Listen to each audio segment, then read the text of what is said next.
I will maybe focus on one of the latest regulatory insights, one of the most important shifts of perspective in the last years, because now we are moving from a rule-based to a risk-based approach.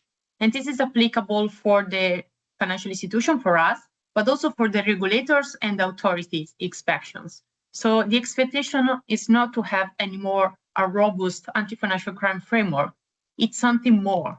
So it's not an incremental change. It's a fundamentally different way of thinking about anti-financial crime. We don't have only to apply what the rules require to us. We need to be smart in focusing on the real risk. So be aligned with the regulatory framework is necessary, but no longer sufficient. And what regulators expect is a genuine understanding of our own risk. And that means knowing our specific vulnerabilities that may be different from business model to business model and from one environment to another one. We as Allianz has a global coverage, so we are really heterogeneous. We need to be aware about how we are built, and we need to have an understanding of the possible best design shape of our controls, not only being compliant, but actually being effective in detecting and managing the risk. At Generali, we are built our model around three main pillars: central governance and policies, structure control framework, and the technology as enable. I will focus more on the third pillar because it's my area. And as you know, we are covering again a global coverage. So in this context, having a common tools across multiple entities is a critical factor. Why?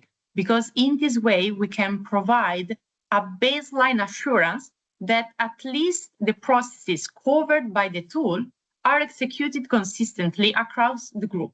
So in this sense, the technologies guarantee harmonization and compliance. And for us is an enable.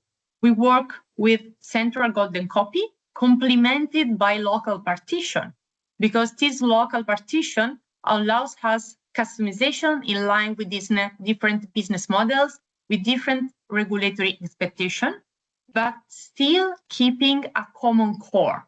We have harmonized settings, we have a central governance over the key parameters, and a group level standards that drive the alignment within the group. One thing that we need also to account for is the data quality that is different across countries.